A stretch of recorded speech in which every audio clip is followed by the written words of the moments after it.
Le féminisme. Le féminisme était un mouvement visant à revendiquer et à défendre le droit des femmes, prôner ses valeurs, ses mérites, soutenir son ascension sociale et perpendiculairement abattre et déconstruire toute forme de discrimination, préjugés et autres. Il est évident que le féminisme a su porter ses fruits, tout aussi bien dans les mentalités que dans les actions. Le mouvement a apporté du changement, une nouvelle façon de voir les choses, ainsi qu'un infime progrès. Néanmoins, il reste encore beaucoup, mais alors beaucoup de choses à faire. Oui. Bon, maintenant que tout ça a été dit, clarifions les choses. Nous ne sommes pas là pour nous opposer frontalement aux valeurs du féminisme. Non, nous sommes là pour cogiter, réfléchir, spéculer, faire le point sur ce que devient ce féminisme et vous faire état des choses si vous ne le savez pas. Bien sûr, selon notre compréhension. Donc, ce n'est en aucun cas un clash, une insulte, ou encore moins un refus à tout accès au progressisme. Lui qui me sort son commentaire, là, je le sors ma main de l'écran, je le gifle. Donc, commençons après le générique. Peace!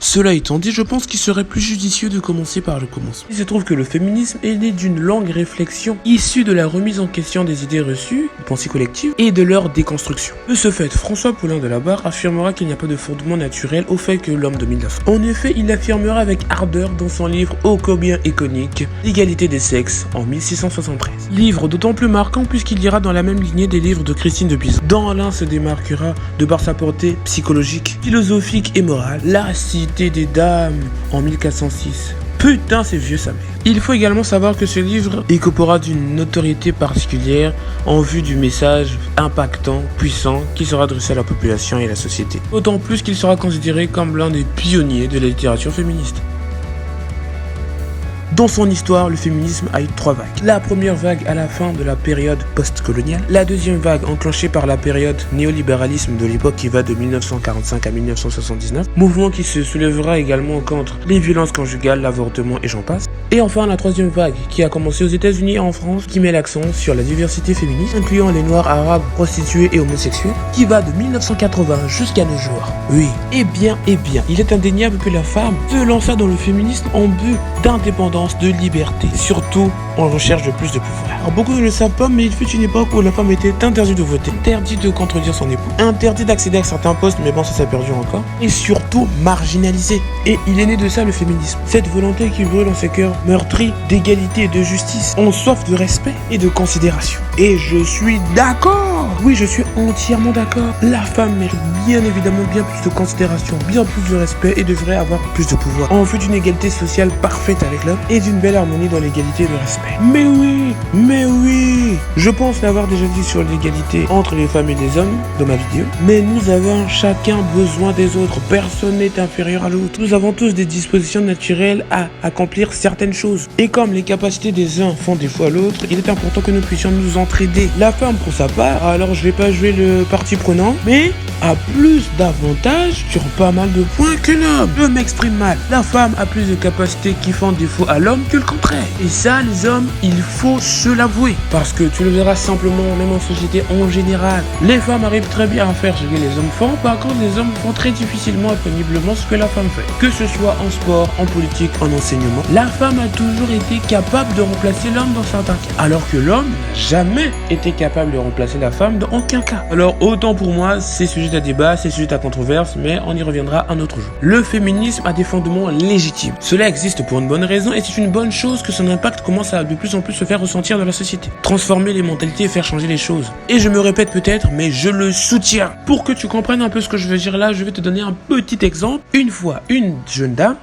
universitaire, ayant fini ses études, je veux dire, se présente à une entreprise et fait une demande d'embauche. Lors de l'entretien, il est clair et net que la femme a toutes les qualifications requises pour le poste. On est d'accord. Seulement, le monsieur dit simplement son embaucheur, tu es une femme, donc tu ne peux pas être prise. Car le profil que nous recherchons pour ce poste est un profil d'homme. Mais puisque vous êtes jolie, je vous prends. Est-ce que ce n'est pas une aberration? Est-ce que ce n'est pas une tragédie? Est-ce que ce n'est pas incroyable qu'en 2022, quelqu'un tienne ce genre de propos sexistes? Et moi, ça m'a dégoûté, j'ai envie de sortir ma main comme ça, gifler le gars. Non mais franchement, il aurait pas volé.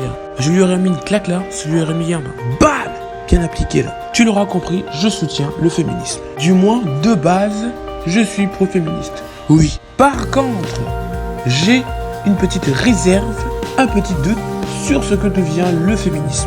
Alors oui, je t'ai dit que le féminisme prône le droit des femmes et réclame une égalité sociale entre l'homme et la femme au sein de la société. Seulement, il semblerait que la nature inexorable humaine tente de transformer les choses. C'est-à-dire, on part d'un féminisme sain, d'un féminisme qui part de bon sens, à quelque chose d'autre. Et c'est ça le problème. Je vais me répéter, mais j'ai dit, le féminisme défend le droit des femmes et son égalité sociale.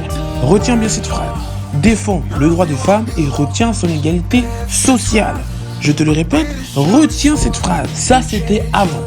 Aujourd'hui, les féministes défendent la femme et ce qu'elle est. Alors là, je sais pas si tu as compris la différence. Pour tenter d'être encore plus clair, encore plus limpide, je dis les féministes glorifient la femme. Oui. Malade, tu veux que je te gifle? Wow, Tu es fou dans ta tête là. C'est vrai que là, j'exagère peut-être, j'extrapole un petit peu. Enfin, sans doute. Mais il faut dire que ce qui se passe se rapproche quand même pas mal de ça. Oh oui, il faut le dire. Aujourd'hui, tu n'as plus le droit d'émettre ne serait-ce qu'une minime réserve sur la femme. Tu n'as plus le droit de critiquer. Non, non, non. Je veux dire, moi, j'ai beau être un homme, j'ai décidé de prendre le parti de l'objectivité. C'est-à-dire que je peux critiquer aussi bien l'homme que la femme, en fonction de ses travers, de ses problèmes ou même simplement de ses défauts du quotidien. Seulement à cause de ces féministes ou SJW, ce n'est plus possible. Parce que lorsque tu ne veux émettre que lorsqu'une, ne serait-ce qu'une minime critique négative, tu te prends un shitstorm massif de rageux dans la tronche. Ce qui m'amène à mon premier point. Le féminisme d'aujourd'hui tue l'objectivité. Bah oui, tu peux plus être objectif. Tu peux plus être objectif. Il faut intégrer en chacun de nous que nul n'est parfait. Nous sommes tous des hommes avec grand H. Par conséquent, nous sommes inévitablement des créatures imparfaites. Il ne faut donc glorifier personne. Aussi bien tu critiques l'homme, aussi bien tu critiques la femme. Simplement. Parce que aucun des deux n'est l'être absolu. Aucun des deux ne peut se vanter irréprochable. Nous avons tous des vices, des problèmes, des travers. Donc, mesdemoiselles, soyez objectives. Ayez du recul. Remettez-vous en question. Cogitez. Ne vous idéalisez pas et n'idéalisez pas votre cause. Parce que sincèrement, là elle part en couille. Pourquoi critiquer les hommes et ne pas critiquer la femme? Pourquoi? N'est-ce pas l'égalité que vous cherchez? Parce que moi c'est l'égalité que je cherche. Alors que ça ce n'est pas du tout une égalité.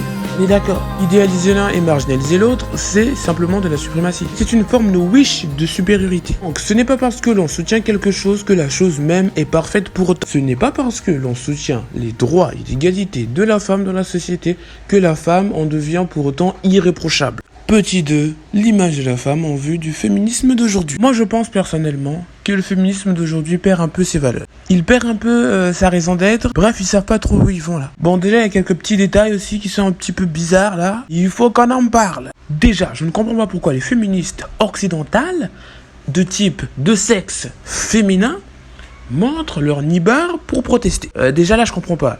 Non mais vraiment je suis KO. Quel est le rapport entre la cause que tu défends et tes nibards? Par contre, si c'est pour nous montrer que t'as plus aucune pudeur, là c'est gagné. Parce que oui, avec les agissements actuels des féministes, les femmes passent surtout pour des grosses rageuses complexées et insatisfaites et mégalomanes par-dessus le marché. Ce qui n'est en vérité pas le cas. Car à cause de ce féminisme mal exacerbé, le concept même se déroute et cause de lourdes conséquences sur les mentalités féminines aujourd'hui. Ce qui m'amène à mon troisième point, les conséquences d'un mauvais féminisme. Car oui, cette transformation, cette modification du concept amène également de grosses conséquences. Des conséquences sur les mentalités des jeunes filles qui grandissent complexées à cause de tout ce que leur inculque comme fausseté. Et l'apothéose de toutes ces choses est quelque chose, un résultat, une conclusion sur laquelle tous les féministes sont parvenus, qui a créé un mouvement. Pour eux, aujourd'hui, le féminisme, c'est faire chier les mecs. Oui, tu as bien entendu, le féminisme, selon eux, c'est faire chier les hommes. Alors, j'ai pas envie de dire que c'est complètement con, mais c'est complètement con. Je pense que certaines semblent oublier à qui elles veulent faire accepter le féminisme. Aux hommes, bien évidemment. Parce qu'en fait, quand elles le font,